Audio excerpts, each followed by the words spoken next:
तो प्रभु ने कृपा दिया, ये बात याद आया। कौन सा आत्मा? बुद्धि का आत्मा, परमेश्वर की आत्मा। प्रभु कृपा दे। जाकर उधर देखा तो मुझे बीच में बैठ के एक लेडी था, उन्होंने बोला देखो एक बड़ा स्क्रीन में आप जो बोलते हैं पूरा दुनिया देख रहा है, जो शब्द बोल रहा है तो बता दिए। तो सवाल पूछना शुरू किया। प्रभु की कृपा से उन लोग 1.5 घंटा से, तकरीबन 1.5 घंटा से थोड़ा ज़्यादा, उन लोग इतना सवाल पूछ कर आखिरी में उन लोग आकर, वो लेडी जो लीडर सबका कोऑर्डिनेट करने वाला आकर बोला हम आपको तोड़ नहीं सका। क्या बोला? क्या आमतौर पर न्यूज़ मीडिया वाला क्या करता है, अलग अलग अगर सवाल पूछ के अंदर का आदमी के अंदर का बात को सब निकाल लेता है। लोग इतना चालाक होता है। उन्होंने बोला हाथ मिलाकर हम इतना कोशिश करने से हम आपको तोड़ नहीं सकते, क्योंकि उनका हर सवाल का जवाब मिल गया। ये बड़े बड़े पॉलिटिकल लीडर्स कहाँ हार जाता है, उनके अंदर की बातें मीडिया वालों से उन लोग क्या करता है भागते रहता है ताकि अंदर की बातें मालूम ना हो। मैं क्यों आपको बताता हूँ, परमेश्वर की आत्मा, आप कॉलेज में नहीं गया, स्कूल में भी नहीं गया, तो अगर बुद्धि का आत्मा आपके पास है तो आप सबको क्या कर सकता है। पतरस मछली पकड़ने का कॉलेज में पढ़ रहा था कौन सा कॉलेज में? वो समुद्र के अंदर चलाता था वो कॉलेज कैसा जाल डालना है, मछली कितना आए तो उसको उसकी तरफ बेचना, मछली पकड़ने का कॉलेज में पतरस और यूहन्ना कैसा मछली पकड़ने का। हालेलुया। लेकिन परमेश्वर की आत्मा का भरपूरी। इसके साथ एक और बात, मैं जब कुवैत में गया तो कुवैत के लोग बोला, उधर में एक मुसलमान भाई है, मुसलमान पाकिस्तान का है, इंग्लैंड में रहता है। यीशु मसीह के खिलाफ उन्होंने 17 किताब लिखा है, यीशु मसीह के खिलाफ, बाइबल के खिलाफ 17। उनका काम था, कोई भी बड़ा बड़ा प्रचारक आता है तो उनको वाद विवाद के लिए बुलाना और उनको हराना, ये उनका। उन्होंने बोला कुवैत में जितना बड़े बड़े पास्टर लोग बाहर से आए सबके साथ उन्हें वाद विवाद किया। पास्टर लोग बोले, उन्होंने मेरे बारे में सुनकर बोला वो तो मैं मेरे पास डॉक्टरेट वगैरह, मेरा नाम लिखते समय डॉक्टर वगैरह नहीं लिखता है, इनके पास कोई डॉक्टरेट नहीं है, कुछ नहीं है, थोड़ा दूध पढ़ा होगा, थोड़ा कुछ पढ़ा होगा, तो उनको हम जल्दी हराएंगे। तो उन्होंने पूछा, टाइम मांगा। मैंने बोला देखो मुझे इतना बहस करने का आता नहीं है मैंने बोला मुझे बहस करने का आता नहीं है, आप लोग। फिर उन्होंने बोला नहीं नहीं नहीं, उनका दिन में जोश चढ़ गया, सबको उन्होंने चुप कराता था, मुझे चुप करा कर क्या है। जब फिर बाद में उधर पास्टर जोसेफ मैथ्यू के घर में, मैं पास्टर जोसेफ मैथ्यू के घर में रहता था, उधर में उन्होंने अरेंज किया, 7 लोग मिलकर आ गया। उन लोग अपना साथ रिकॉर्ड करने वाला को भी लेके आए। वो बहुत, उन्होंने हमारे साथ 3-4 पास्टर लोग भी बैठे हुए थे, उनका 7 लोग थे। उन लोग आकर बैठकर सब, मैंने बोला देखो सब आप पहले बोल दीजिएगा जो आपको बोलना, मेरे उम्र का था। तो उन्होंने बोल यीशु मसीह को ऐसा किया, बाइबल ने आपने ऐसा कर दिया, ऐसा कर दिया, मोहम्मद ये किया, कुरान ऐसा किया। करीबन 40 मिनट्स तक उन्होंने बता दिया। अभी उन्होंने बोला ठीक है आप कुछ बोलो, आप, मैंने जो बोला था बाइबल सही है, साबित करो, यीशु के बारे में साबित करो। तो पवित्र आत्मा मुझे बोला उन बातों के मत जाओ, तुमको क्या मिला है उसको बोलना। तो मैंने उनको बोला साहब जी आपने बहुत कुछ बता दिया, यीशु मसीह के ऊपर विश्वास करने के कारण मेरा पाप का स्वभाव दूर हो गया। अभी मैं झूठ नहीं बोलता हूँ, गलत रास्ते में चलने के लिए मुझे मन नहीं होता, मेरा जीवन बदल गया, शांति मिल गया। आप बताइए मोहम्मद साहब से आपको क्या मिला? मैंने ऐसा चुप, मैं सिर्फ 2 ही मिनट बोला। मैंने बोला कुछ बोलिए, आपको कितना बदलावट आ गया आपका। चुप, ठीक है माफ करो, हम कल आएंगे। प्रभु की कृपा से पूरा रिकॉर्डिंग चल रहा है। दूसरा दिन आ गया, मैंने बोला आप कुछ बोलो। नहीं आप बोलो। मैं पाप के बारे में बोलना शुरू किया। कुर्सी पे बैठकर घूमना शुरू हो गया पाप के बारे। करीब 20 मिनट बोलते वक्त खड़ा होकर बोल दिया, माफ करो, हम दोबारा आपके पास नहीं आएंगे। लेकिन उन्होंने बोला दोबारा आपके पास। उनके साथ आया हुआ 7 में से एक मुसलमान गोवा का था, सब मुसलमान थे, वो ही उनका रिकॉर्डिंग करता था। प्रभु की कृपा से वो मुसलमान दूसरा दिन आया, यीशु मसीह को कबूल किया, फिर बाद में बपतिस्मा लिया, अभी विश्वासी है वो। तो हम अगर मैं उनके आत्मा के, परमेश्वर की आत्मा के से सुनने के जगह में अपना बुद्धि में उधर लाने देते थे तो क्या हो जाना था, हार जाना था। इतना बड़ा 17 किताब यीशु मसीह के खिलाफ लिखा, मुझे दिया था पूरा, उन्होंने लिखा हुआ किताब सेवक लोग का दिए, 17 किताब उन्होंने लिखा, छोटा छोटा 17 किताब। प्रभु का धन्यवाद हो। इसलिए मेरे प्यारों, आप पढ़े लिखे लोगों के सामने जाते वक्त, बहस करने वालों के सामने जाते वक्त पवित्र आत्मा की अगुवाही में रहेगा तो उन लोग आपके सामने घुटना टेकेंगे। अगर आप अपना बुद्धि शुरू करेगा तो क्या होगा, हार जाएंगे। आज तक कितना जगह में मैं कहीं बहस करने नहीं जाता, लेकिन ऐसा समय में लोग सवाल पूछते समय में पूरा जवाब देने के लिए प्रभु कृपा देता है। अभी पुलिस में, अभी पिछले दिनों में जम्मू में आपको मुझे कैदी करके रखा है, कैदी करके रखा, मुझे सवाल पूछे कि SP, senior superintendent of police, सारे कितने कितने कितने लोग, और सीबीआई का बड़ा ऑफिसर और सीआईडी का बड़ा ऑफिसर, सब मिलकर मेरे से सुबह रात को 12 बजे तक लगातार पूछताछ, धर्म परिवर्तन, ये तुम उड़ीसा से जरे, तो दांत पीसते हुए सवाल पूछ रहे थे। मैं मुस्कुराते हुए पूरा सवाल का जवाब दिया। उनको फिर आगे कुछ नहीं रहा। फिर बाद में आधी रात में उन लोग बोल दिया, छोड़कर बोल दिया इधर से केरला चले जाना, इधर में बाइबल क्लास नहीं चलाना, शेड भी निकाल देना। लेकिन प्रभु के कृपा से दूसरे दिन उसी टाइम में हमारा बाइबल क्लास चलता रहा। तो हमारे पास, मैंने क्यों मैं बात बताया, चाहे कितने लोग आपको सवाल पूछते समय में आपको डरने का जरूरत नहीं। आप परमेश्वर की, आपका अनपढ़ सर्टिफिकेट लेकर माथे पे लगाते हुए मत रहे। क्या है अनपढ़? अनपढ़, मैं अनपढ़ हूं नहीं, आपके अंदर परमेश्वर की आत्मा आ गया तो उन लोग बोलेंगे कैसा है। अभी जोसेफ के बारे में फरो क्या बोल रहे थे, थोड़ा ढूंढ कर निकालो। जोसेफ के बारे में फरो क्या बोल रहा है, आप थोड़ा ढूंढ कर निकालो। किधर है? प्रकाशित वाक्य में से शुरू कर दो। हैं? प्रकाशित वाक्य नहीं तो जरूर प्रेतों का काम ही होगा, नहीं तो भजन संहिता में पक्का होगा।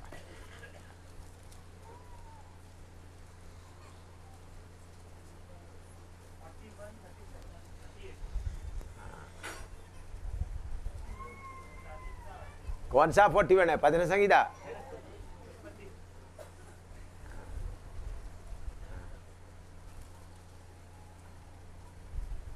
पढ़ो। जैसा फिरौन ने अपने कर्मचारियों से कहा, क्या हमको ऐसा पुरुष जैसा ये है? 39 से पढ़ो। फिर फिरौन ने यूसुफ से कहा, परमेश्वर ने जो तुझे इतना ज्ञान दिया है कि तेरे तुल्य कोई समझदार और बुद्धिमान नहीं, इस कारण तू मेरे घर का अधिकारी होगा और तेरी आज्ञा के अनुसार मेरी सारी प्रजा चलेगी। केवल राजगद्दी के विषय मैं तुझसे बड़ा ठहरूंगा। हाँ, अब जोसेफ साहब उधर क्या कर रहा था? कॉलेज में बैठकर सीख रहा था डिग्री। भाई जोसेफ साहब कैदी खाने में बर्तन मांज रहा था, झाड़ू लगा रहा था, शायद उधर का सिपाहियों का बूट पॉलिश करता था, क्या क्या करता था। लेकिन अभी क्या बोल रहे, दोबारा पढ़ो। फिर फिरौन ने यूसुफ से कहा, परमेश्वर ने जो तुझे इतना ज्ञान दिया है परमेश्वर ने तूने इतना ज्ञान दिया है कि तेरे तुल्य कोई समझदार और बुद्धिमान नहीं, इस कारण तू मेरे घर का अधिकारी होगा और तेरी आज्ञा के अनुसार मेरी सारी प्रजा चलेगी। केवल राजगद्दी के विषय मैं तुझसे बड़ा ठहरूंगा। हाँ, और नीचे भी पढ़ो। फिर फिरौन ने यूसुफ से कहा, सुन, मैं तुझको मिस्र के सारे देश के ऊपर अधिकारी ठहरा देता हूँ। तब फिरौन ने अपने हाथ से अंगूठी निकाल के यूसुफ के हाथ में पहना दी और उसको बढ़िया मलमल के वस्त्र पहना दिए और उसके गले में सोने की जंजीर डाल दी और उसको अपने दूसरे रथ पर चढ़वाया। और लोग उसके आगे आगे ये प्रचार करते चले कि घुटने टेक कर दंडवत करो। और उसने उसको मिस्र के सारे देश के ऊपर प्रधानमंत्री ठहराया। परमेश्वर के तरफ से उनको क्या मिला था? ज्ञान मिला था। तो जो अनपढ़ बोलने वालों, तो मुझे कुछ नहीं आता, आप पवित्र आत्मा के द्वारा ज्ञान प्राप्त करो। लिखो, मैंने सिर्फ यूसुफ के बारे में ही बताया। तो परमेश्वर की आत्मा जिसमें काम करता है, मैं जब ऑफिसर बनकर रहते थे हमारा रेजिमेंट में, मैं तो कैप्टन था, मेरे ऊपर मेजर है, लेफ्टिनेंट कर्नल है, कर्नल वगैरह है। मेरा ऑफिस और हमारा कमांडिंग ऑफिसर का ऑफिस के बीच में कम से कम 500-600 का गज का फासला है। एक ही कंपाउंड है, मेरे ऑफिस अलग है, उनका हमको इंटरकॉम है। ऑफिसर मैं उधर टेबल में बैठ कर बात करेगा तो सीओ को जब भी बात कर सकते हैं, इंटरकॉम में उन्होंने स्विच दबाएगा तो जो बात करेगा तो मेरे पास आएगा। ऐसा कर सकते हैं। फ़ोन आ रहा है, हमेशा सीनियर ऑफिसर जूनियर ऑफिसर को अपने पास बुलाता है, इधर आओ, मुझे आपसे बात करना। लेकिन बहुत बार मैंने देखा सीईओ इंटरकॉम से बोलेगा, Sam I am coming to your office, मैं तुम्हारे ऑफिस में आ रहा। उधर आकर दरवाजे में खड़ा, मैं कमेन, कौन है? बड़ा ऑफिसर, मेरा बड़ा ऑफिसर आकर बैठकर मेरे से बात करे। बोले कि तुम्हारा दफ्तर में आकर बैठने से बड़ा शांति लगता है। क्या उनका दफ्तर एयर कंडीशन कितना, सब एयर कंडीशन है, सब एयर कंडीशन है, कितना है देखने के लिए। कमांडर ऑफिसर का इतना कॉन्फ्रेंस होता मेरे पास में आकर सीधा पाव के ऊपर पाव रख करके आराम से बैठ कर बोलेगा, तुम्हारा दफ्तर में आने से बड़ा शांति मिलता है। फिर इसलिए मुझे कोई बात करने के लिए उधर नहीं बोला तो वो खुद इधर आता। तो लोग बोलने लगा, ये सीईओ को अपना वश में करके रखा हुआ है। वो बड़ा कर्नल भूवन सिंह, वो मणिपुर का आदमी था, बहुत खट्टर आदमी था, बहुत सख्त आदमी था। क्यों ऐसा हो जाता है? उन्होंने बहुत बार मेरे से आकर पूछते हैं, एक ऐसा है, एक ऐसा है। मेरे मुंह से जल्दी क्या मिलता है उनको? जवाब मिलता है जल्दी, हाँ ठीक है, हाँ ठीक है। ये सब कहाँ से मिलता है? पवित्र आत्मा। तो आपका दफ्तर के कामों में भी, हर जगह में भी आप आत्मा से भरा रहेगा तो कोई आपको बीट नहीं कर सकता। टेक्सास में उन लोग स्पेस सेंटर में ले गया मुझे, उधर का विश्वासी लोग और इंजीनियर्स और साइंटिस्ट सब। उन लोग देखो ये ऐसा करेंगे, ऐसा तो हवा में है तो सवाल पूछने लगे। मैं उनसे सवाल पूछने लगा, अलग सवाल पूछने लगे। तो लोग सोच रहे थे ये क्या क्या सवाल है। तो मैंने फिर उनको बोला, आपका सवाल आपको नहीं मालूम थे, मुझे मालूम है, बाइबल में परमेश्वर की आत्मा इन बातों को लिख के रखा हुआ है। तो वो सारे बातों में अभी जाने का समय नहीं है।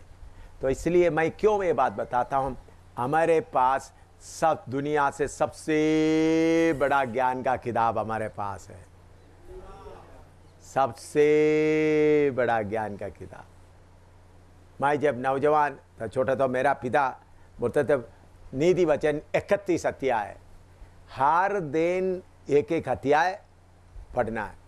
चाहे काम भी बहुत है, आपको मालूम है कभी कभी हमारे उधर में पाइप वगैरह नहीं था, कुआं से पानी लाना पड़ता था। कुआं, हमारे घर में कुआं था, लेकिन गर्मियों के समय का कभी कुआं का पानी सूख जाता। फिर माया और मेरा बहन साहब बर्तन सिर में रख करके, गोल बर्तन सिर करके नीचे जाकर बोली से पानी लेके आना, करीबन आधा किलोमीटर दूर से पानी लेकर आना। तो पानी लेकर चलते, उठाकर सिर के ऊपर आते समय पानी, हिलते हिलते समय पानी नीचे नहीं आना, हम उसमें पत्ते डालते थे।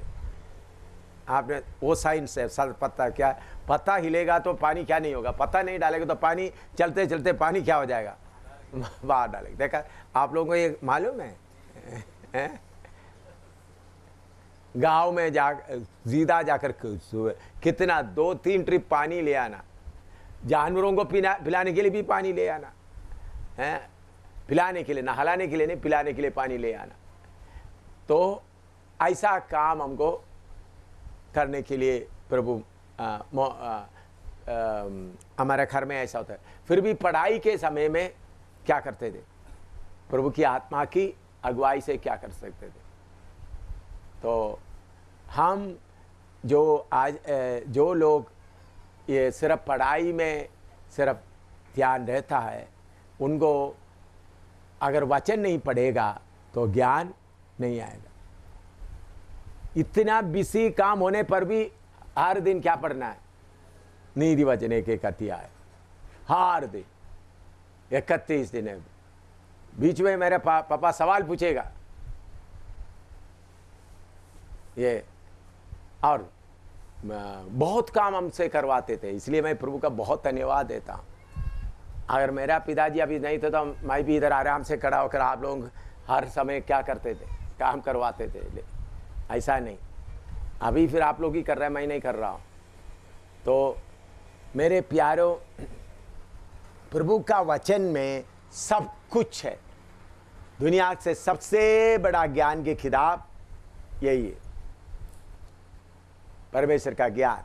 हाँ, इसके साथ एक अनुभव और भी बताता हूँ ताकि आप लोग इस बाइबल को अच्छी तरह समझने के लिए, मेरा बड़ापन बताने के लिए नहीं। एक बार मैं अमेरिका से इंग्लैंड की ओर आ रहा, 7 घंटे हैं प्लेन में। उस समय में ओजोन लेयर, ओजोन के बारे में मालूम हुआ समय था। ओजोन एक गैस का पट्टी। तो मैं ब्रिटिश एयरवेज का प्लेन था, मैं उधर बैठ करके बाइबल ऐसा पढ़ रहा था। तो उधर में फिल्म चलता है, विस्की ब्रांडी, जिसको जो चाहिए सब पी सकता है, सब अपना मज़े में। मैं एक कोका कोला का एक छोटा सा ग्लास लेकर के वो पी के मैं बाइबल पढ़ रहा था। तो एयर होस्टेस जो हमारा देखभाल करने वाला एक आ गया, मेरे से पूछा, सर आप जब से आया बहुत ध्यान से ये किताब देख रहे, क्या है? मैंने बोला ये बाइबल है। इसमें आप क्या देख रहा है? मैंने बोला अभी ओजोन लेयर के बारे में अभी मालूम हुआ, बाइबल में इसका किधर है, क्या है, मैं ढूंढ रहा हूँ। बाइबल में ये भी लिखा है। हाँ, बोला मैं ऑस्ट्रेलिया का रहने वाला क्रिश्चियन हूँ, लेकिन बाइबल के ऊपर मैं इतना ध्यान नहीं देता। तो फिर उन्होंने आया, मैंने बोला जाकर अपना काम करके आ जाओ। तो उन्होंने जाकर 2 को लेके आए, मैं वचन बताया।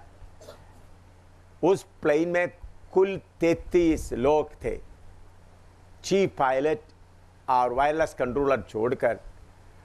बाकी 29 लोग बारी में आकर, जो लोग नहीं, जो कर्मचारी, को पायलट भी आ गया, सब बारी में आकर वचन सुना। उसमें से 5 लोग हवाई जहाज में घुटना टेकर यीशु मसीह को कबूल किया। वो 5 लोग सब कौन है? एयर होस्टेस, इंजीनियर्स, बड़े लोग, उधर का कर्मचारी। क्यों? किधर से बात गया? लेकिन आप लोग कोई चीज़ को इसको देखता भी नहीं है। समय मिलेगा तो आंख बंद करके इधर में देखेंगे या कोई नहीं। ये कितना बड़ा ज्ञान का भंडार है। आत्मा से इसको पढ़ेंगे तो पवित्र आत्मा आपके पास, वो आत्मा कौन सा आत्मा है? बुद्धि का आत्मा। तो जिसको बुद्धि कम है, अच्छी तरह पवित्र आत्मा से भरपूर हो जाओ। लिखो, कुछ लिखना कह तो 11 एशिया 11 का 2 दोबारा पढ़िएगा। एशिया 11 का 2 दोबारा। यहोवा का आत्मा, यहोवा का आत्मा आपने सीख लिया। बुद्धि और समझ का आत्मा, हाँ, समझ का आत्मा, स्पिरिट ऑफ अंडरस्टैंडिंग।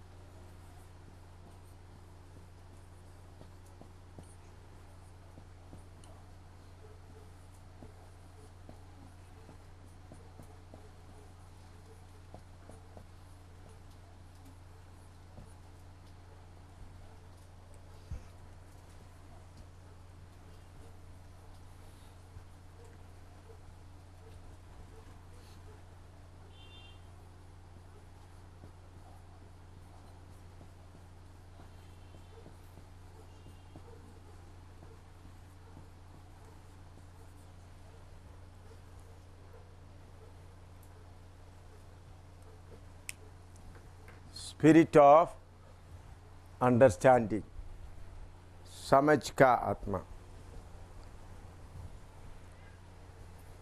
लिखो, दानियल की किताब 5वां अध्याय में आई।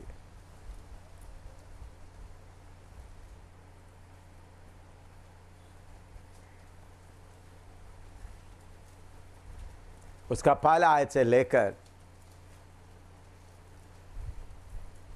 29 तक पढ़िएगा। सब पढ़े।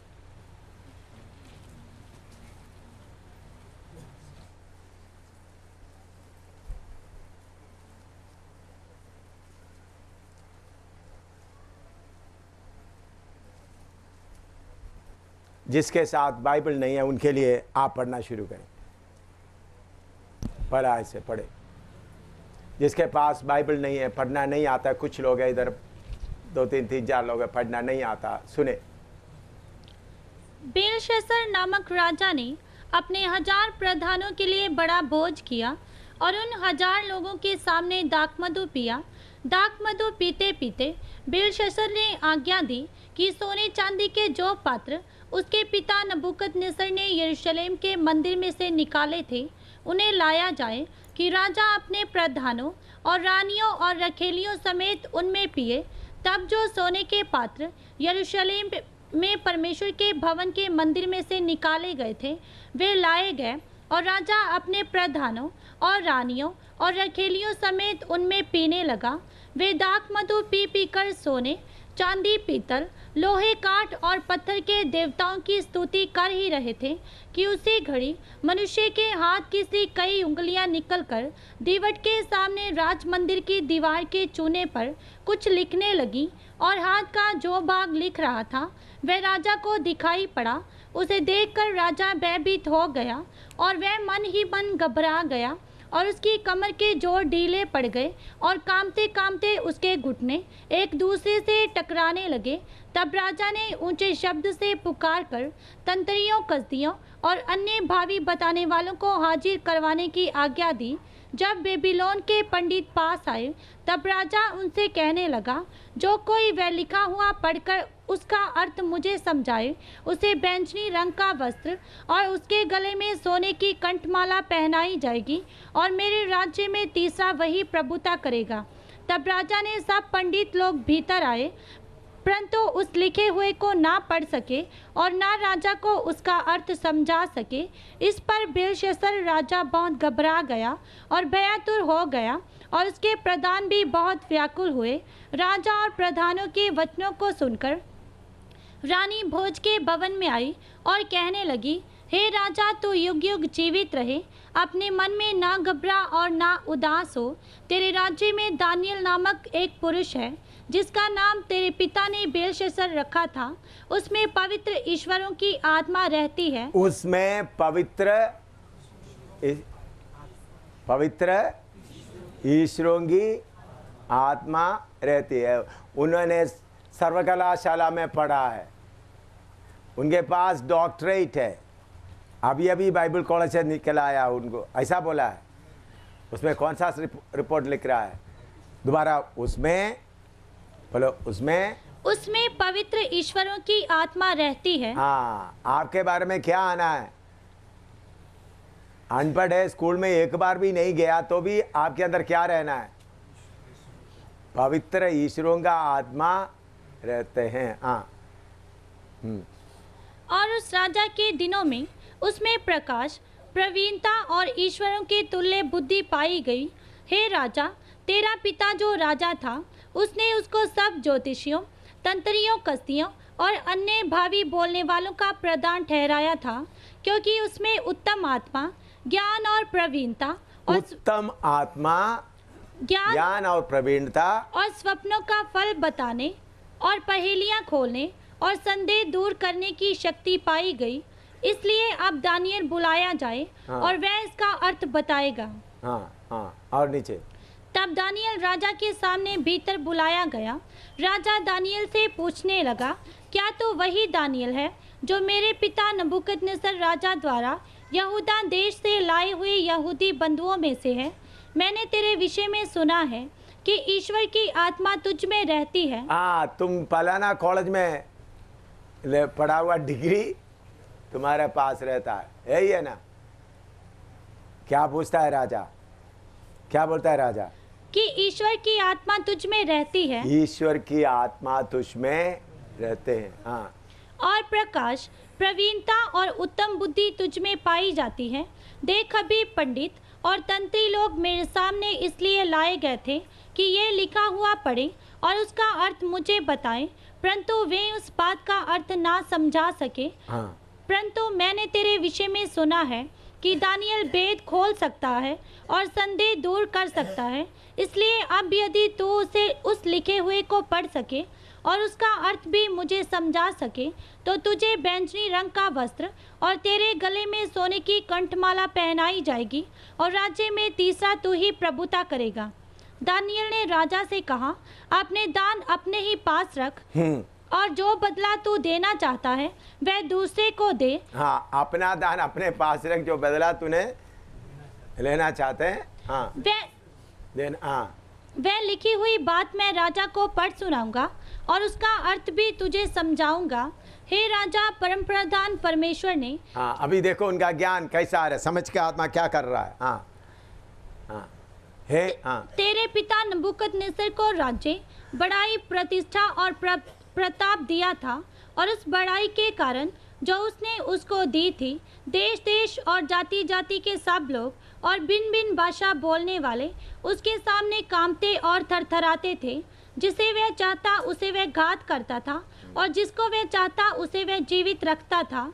जिसे वह चाहता उसे वह ऊंचा पद देता था और जिसको वह चाहता उसे वह गिरा देता था। परंतु जब उसका मन फूल उठा और उसकी आत्मा कठोर हो गई, यहाँ तक कि वह अभिमान करने लगा, तब वह अपने राज सिंहासन पर से उतारा गया और उसकी प्रतिष्ठा भंग की गई। वह मनुष्यों में से निकाला गया और उसका मन पशुओं का सा और उसका निवास जंगली गधों के बीच हो गया। वह बैलों के समान घास चरता और उसका शरीर आकाश की ओर से भींगा करता था, जब तक कि उसने जान ना लिया कि परम प्रधान परमेश्वर मनुष्यों के राज्य में प्रभुता करता है और जिसे चाहता उसी को उस पर अधिकारी ठहराता है। तो भी हे बेलशस्सर, तू जो उसका पुत्र है और ये सब कुछ जानता था, तो भी तेरा मन नम्र ना हुआ। तेरा मन नम्र ना हुआ। वरन तूने स्वर्ग के प्रभु के विरुद्ध सिर उठाकर उसके भवन के पात्र मंगवाकर अपने सामने रखवा लिए और अपने प्रधानों और रानियों और रखेलियों समेत तूने उनमें दाखमधु पिया और चांदी, सोने, पीतल, लोहे, काठ और पत्थर के देवता, जो ना देखते ना सुनते ना कुछ जानते हैं, उनकी तो स्तुति की। परंतु परमेश्वर जिसके हाथ में तेरा प्राण है और जिसके वश में तेरा सब चलना फिरना है, उसका सम्मान तूने नहीं किया। हाँ। तभी ये हाथ का एक भाग उसी की ओर से प्रकट किया गया है और वे शब्द लिखे गए हैं।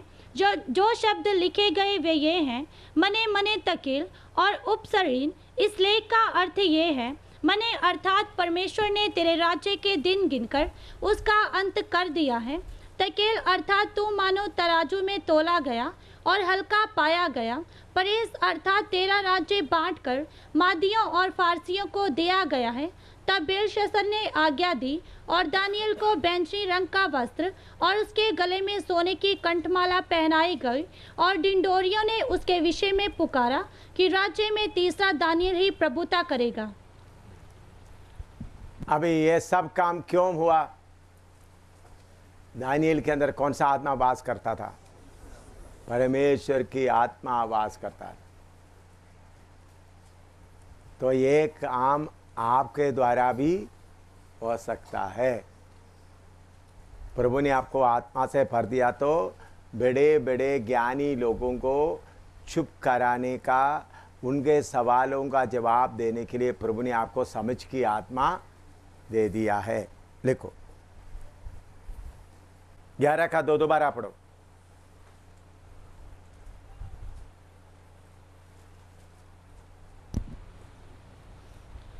यहोवा का आत्मा बुद्धि और समझ का आत्मा, बुद्धि और समझ का आत्मा भी, यहोवा का आत्मा भी हो गया, बुद्धि और समझ का आत्मा भी हो गया। हाँ, युक्ति और पराक्रम का आत्मा, युक्ति का आत्मा, स्पिरिट ऑफ काउंसल,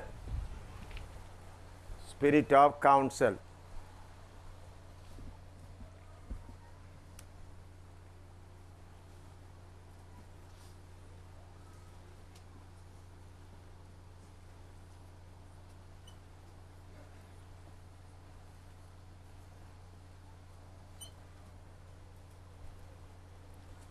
इसके लिए जल्दी हम यूसुफ के बारे में एक बार पढ़ा है, लेकिन उसमें काउंसल या युक्ति उसके बारे में पढ़ा नहीं। पढ़िए उत्पत्ति 41 का 25 से 43 तक पढ़िएगा।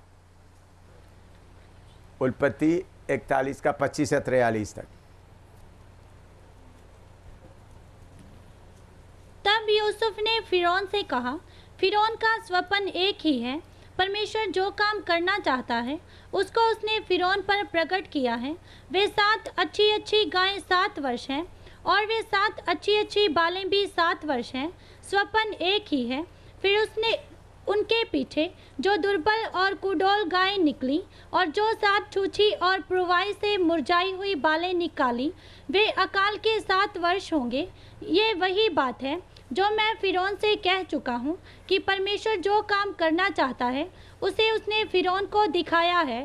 सुन, सारे मिस्र देश में 7 वर्ष तो बहुतायत की उपज के होंगे, उनके पश्चात 7 वर्ष अकाल के आएंगे और सारे मिस्र देश में लोग इस सारी उपज को भूल जाएंगे और अकाल से देश का नाश होगा और सुकाल बहुतायत की उपज देश में फिर स्मरण ना रहेगा, क्योंकि अकाल अत्यंत भयंकर होगा। और फिरौन ने जो ये स्वप्न 2 बार देखा है, इसका भेद यही है कि ये बात परमेश्वर की ओर से नियुक्त हो चुकी है और परमेश्वर इसे शीघ्र ही पूरा करेगा। इसलिए अब फिरौन किसी देखिए इधर तक उन्होंने उनके अंदर कौन सा आत्मा काम किया? ज्ञान की आत्मा, वो स्वप्न का ज्ञान मिला। अभी आगे वो क्या बोलने वाला है, वो है युक्ति का आत्मा या काउंसिल। अभी आगे क्या करना, पढ़ो। इसलिए अब फिरौन किसी समझदार और बुद्धिमान पुरुष को ढूंढकर उसे मिस्र देश पर प्रधानमंत्री ठहराए। फिरौन यह करे कि देश पर अधिकारियों को नियुक्त करे और जब तक सुकाल के 7 वर्ष रहें तब तक वह मिस्र देश की उपज का पंचमाश लिया करे और वे इन अच्छे वर्षों में सब प्रकार की भोजन वस्तु इकट्ठा करें और नगर नगर में भंडारघर भोजन के लिए फिरौन के वश में करके उसकी रक्षा करे। वह भोजन वस्तु अकाल के उन 7 वर्षों के लिए जो मिस्र देश में आएंगे, देश के भोजन के लिए रखी रहे, जिससे देश का उस अकाल से सत्यानाश ना हो जाए। यह बात फिरौन और उसके सारे कर्मचारियों को अच्छी लगी। इसलिए फिरौन ने अपने कर्मचारियों से कहा, क्या हमको ऐसा पुरुष जैसा ये है जिसमें परमेश्वर का आत्मा रहता है मिल सकता है? फिर बस अभी समझ में आया। तो उन्होंने स्वप्न का अर्थ बताया, उसके बाद उन्होंने बताया आगे क्या करना चाहिए। वो है स्पिरिट ऑफ काउंसिल। राजा तुम इसी प्रकार कर लो। समझ में आया? लिखो। बुद्धि का आत्मा के द्वारा उन्होंने बता दिया, लेकिन युक्ति का आत्मा से इसलिए ऐसा करो करके बताया। अभी 11 का 2 पढ़ो, दोबारा पढ़ो 11 का 2, एशिया 11 का 2।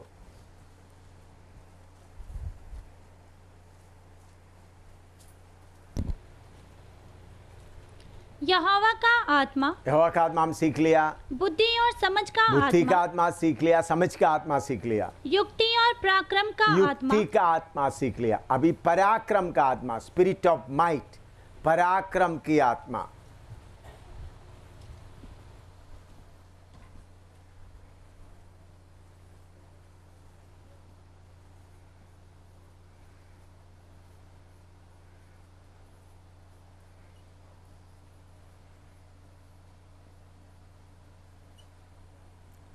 पराक्रम की आत्मा, स्पिरिट ऑफ माइट।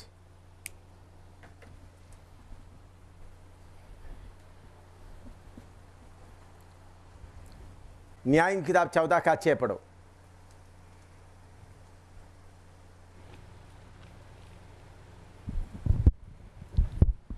न्याय की किताब 14 का 6। तब यहोवा का आत्मा उस पर बल से उतरा, और यद्यपि उसके हाथ में कुछ न था, तो भी उसने उसको ऐसा फाड़ डाला जैसा कोई बकरी का बच्चा फाड़े। अपना ये काम उसने अपने पिता या माता को ना बतलाया। शिमशोन के बारे में आपको मालूम है, शिमशोन आगे बढ़ रहा था, उनके सामने कौन आ गया? जवान सिंह आ गया। कैसा फाड़ दिया? आत्मा बल से उतरा, उनका मुंह से एक बच्चे का, बकरी के बच्चे को फाड़ना, उसी तो को फाड़ दिया। तो इस आत्मा में, पवित्र आत्मा में क्या है? शक्ति भी है। लिखो जॉब 39:19-25। क्या तूने घोड़े को उसका बल दिया है? क्या परमेश्वर आयुब से बातें कर रहा है। हाँ, क्या तूने उसकी गर्दन में फहराती हुई आयाल जमाई है? क्या उसको टिड्डी के समान उछलने की शक्ति तू देता है? उसके फुंकारने का शब्द डरावना होता है। वह तराई में टाप मारता है और अपने बल से हर्षित रहता है। वह हथियारबंदों का सामना करने को निकल पड़ता है। वह डर की बात पर हंसता और नहीं घबराता, और तलवार से पीछे नहीं हटता। तरकश और चमकता हुआ सांग और भाला उस पर खड़खड़ाता है। वह रिस और क्रोध के मारे भूमि को निगलता है। जब नरसिंगे का शब्द सुनाई देता है, तब वह रुकता नहीं। जब जब नरसिंगा बजता, तब तब वह हिन हिन करता है, और लड़ाई और अफसरों की ललकार और जय जयकार को दूर से सूंघ लेता है। यस, आपको मालूम, इधर एक बात आप समझाने के लिए, दुनिया में सारे ताकत और हॉर्स पावर में क्या करता है? नापता है। हॉर्स पावर, हॉर्स पावर मतलब घोड़े का ताकत के, जो हॉर्स पावर, क्योंकि जानवरों में ज़्यादा पावर, क्योंकि घोड़े इतना तेज से भागता है। तो हमारे अंदर इस पराक्रम की आत्मा होगा तो दोबारा पढ़ो, सब पढ़ो, सब जोर से पढ़ना, सब मिलकर जोर से पढ़ो।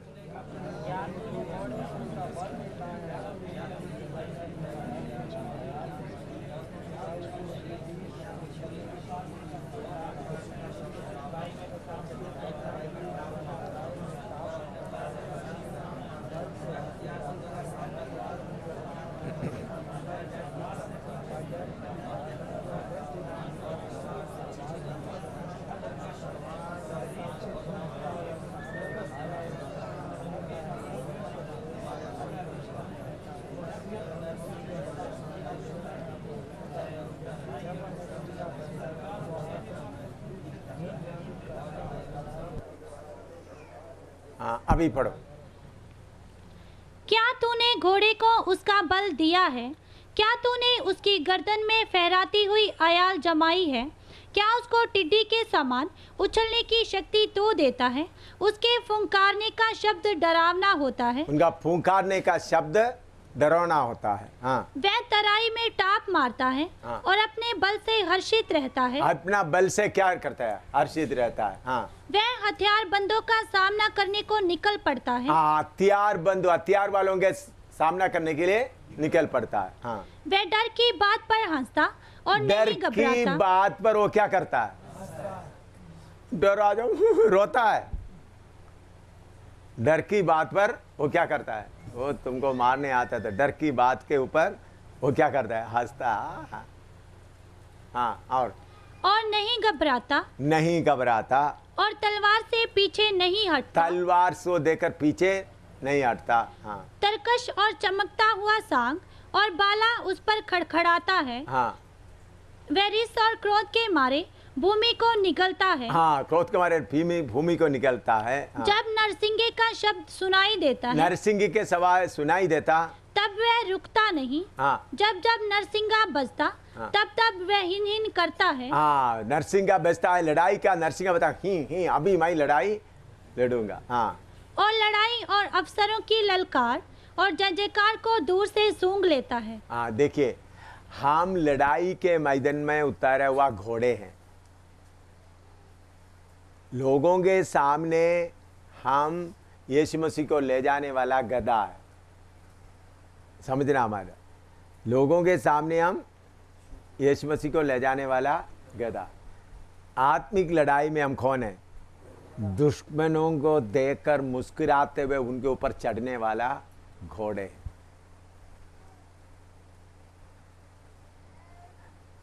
समझ में आया? उनको सामना करना, उसको दुश्मनों को देखकर भागने वाला घोड़ा नहीं है।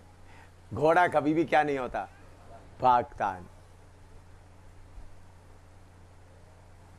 जम्मू में यह समस्या हो गया, पवित्र आत्मा बोला तुम अभी गुरदासपुर में जाओ, नहीं तो मैं किधर रहना था? जम्मू में। आपको मालूम है जम्मू में मैं इसके पहले क्या सामना किया आप लोगों को मालूम नहीं। पहले मैं वो बात थोड़ा सा आपको बताता हूँ जो असली में हुआ है। बहुत कुछ साल पहले, ये करना के पहले, उस वक़्त जम्मू में इतना विश्वासी, विल्सन बाकी वगैरह क्रिश्चियन कॉलोनी, हमको कोई विश्वासी का वगैरह कोई मालूम नहीं था।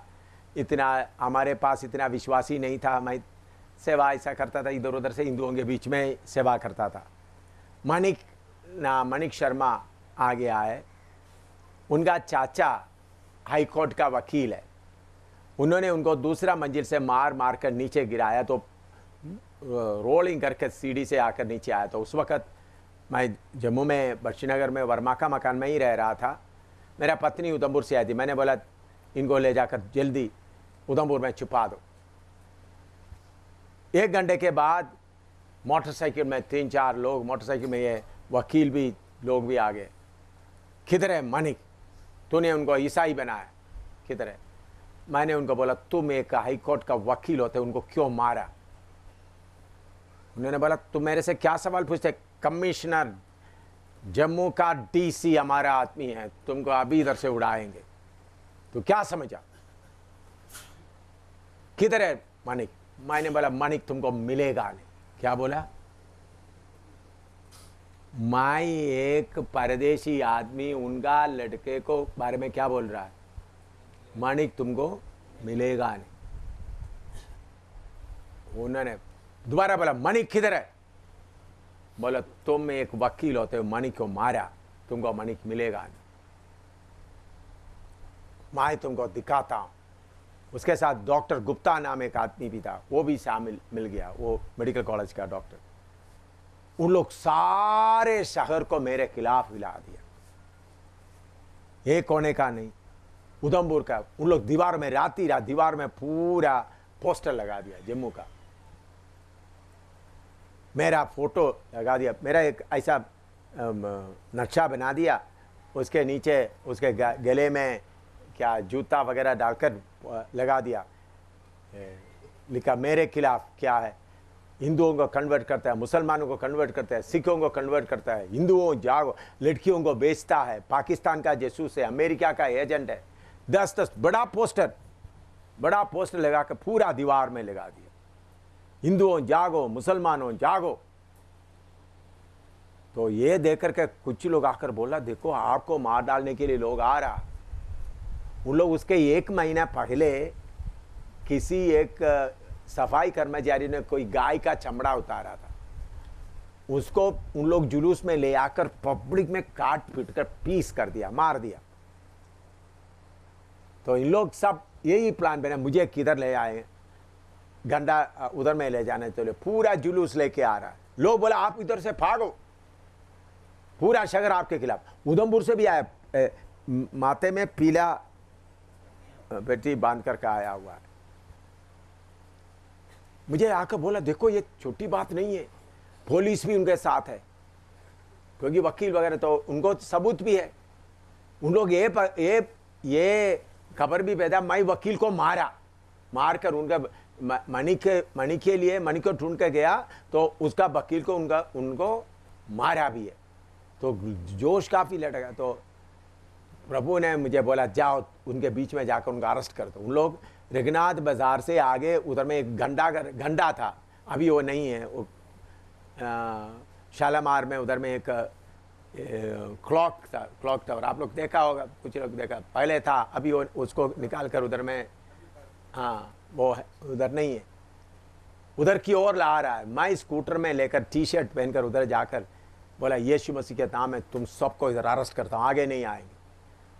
तो उसके बाद मैं आ गया। देखो माहौल कितना गर्म है, क्यों मुझे डरा कर भागा नहीं? घोड़ा का शक्ति मेरे अंदर प्रभु ने दिया था। क्या था? हाँ, ये इधर में लिखा, लड़ाई को देखकर घोड़ा क्या नहीं करता, डरता नहीं, हिलता नहीं। लड़ाई देख करके कुछ लोगों का क्या, लड़ाई का कोई पिटाई का आवाज सुनते हुए क्या होता है? प्रभु ने बोला गुरदासपुर में जाकर शाहिदों को तैयार करो, फिर आगे क्या देखेंगे। प्रभु का मर्जी तो 25 तारीख को मैं जम्मू में प्रचार करने जा रहा हूं, इस अक्टूबर 25 तारीख को। मामूली बात बोलने के लिए नहीं जा रहा हूं, उधर मैं कुछ इंतजाम उधर कर रहा है, पब्लिक में करने जा रहा। पॉलिटिकल लोगों को सबके कारण में, तो ये बाइबल क्लास खत्म हो गए, फिर देखता हूं क्या होता है। तो मेरे प्यारों, हम डरपोक बनकर नहीं रहना। हमारे अंदर पवित्र आत्मा का आग हमारे अंदर जले, तो घोड़ा क्या करेगा? लड़ाई का आवाज सुनकर क्या करता है? हीन करता है। तो उस दिन बाद में क्या हुआ, डॉक्टर गुप्ता लोगों को लेके आगे ले जाए, तो मोटरसाइकिल में आगे जा रहा था, उधर में एक इलेक्ट्रिक पोस्टमैन, इतना स्पीड में भी नहीं था, मुझे मालूम है। मैं सोचता कोई स्टोर को दूध पकड़ कर उनका को दीवार वो खंबे में लगा हुआ, इतना स्पीड में भी नहीं था। खंबे में लग गया, नीचे गिर गया, सिर फट गया। 2 कुत्ता तैयार था उनका दिमाग पूरा खाने के लिए, 2 कुत्ता,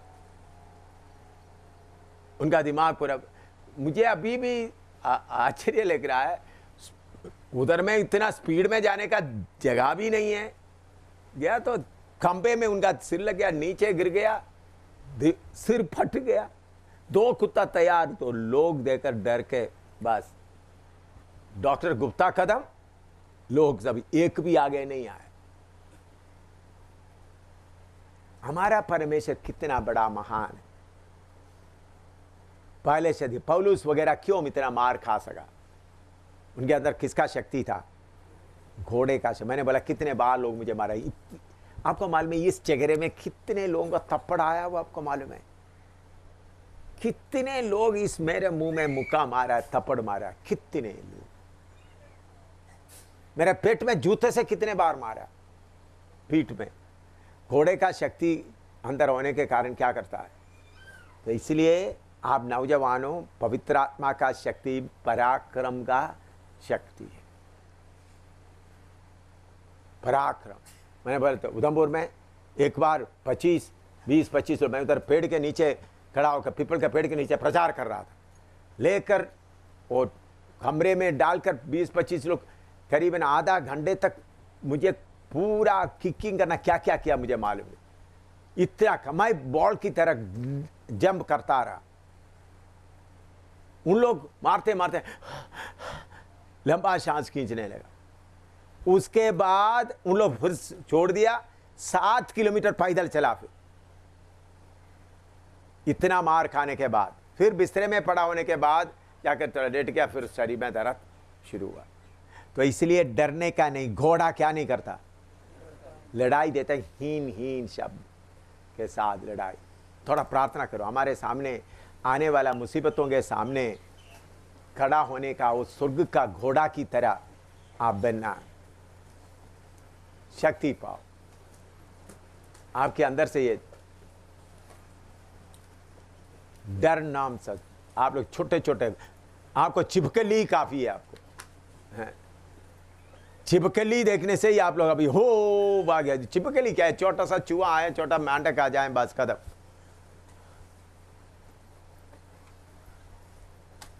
आपका चीख निकलेगा।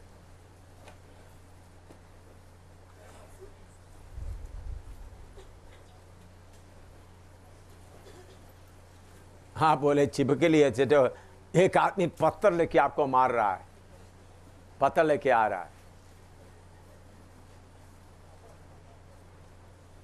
हाँ इधर देख, एक बार होशियारपुर में मैं प्रचार कर रहा था, स्टेज के पास एक आदमी आकर ईंट लेकर ऐसा मुझे मारने के लिए, ऐसा इधर देखो सब, ईंट लेकर मारने के लिए ऐसा दांत पिसा। मैंने बोला तू क्या करने जा रहा है, गिर गया नीचे। उन्होंने क्या कर रहा, दांत पीस करके मुझे होशियारपुर में मुझे मारने के, मैं स्टेज में खड़ा होकर प्रचार कर रहा हूं, स्टेज के पास। मैंने बोला तू क्या कर रहा है, उधर ही नीचे गिर गए। प्रार्थना करो, शक्ति पाओ इन्हीं दिनों में।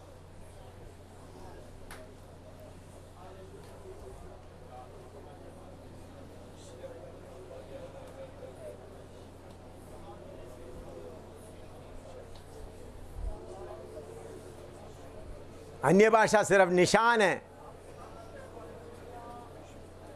शक्ति चाहिए, घोड़े की तरह शक्ति चाहिए। अंधकार का शक्तियां कितना भी आए, मच्छर की तरह मसल कर उनको देख देना।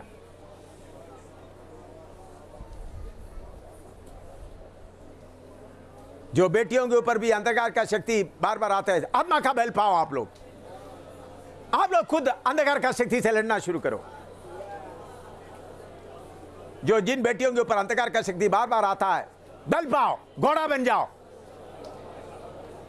आपके पास आने वाला शक्ति को आप पकड़ो। अभी जो बेटियों के ऊपर अंधकार का शक्ति आता है, मैं आपसे विनती करता हूं, आपसे चेतावनी देता हूं, जो शक्ति आपके खिलाफ आता है उसको पकड़ो, लड़ो उसके साथ। पूछो तुमको मेरे अंदर घुसने का हिम्मत है?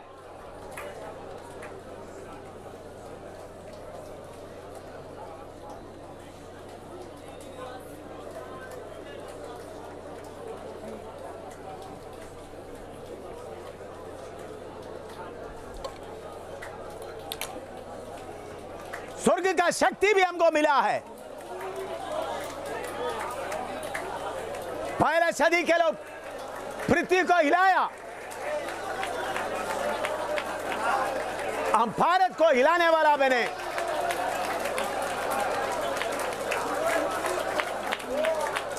भारत को हिलाने वाला बने।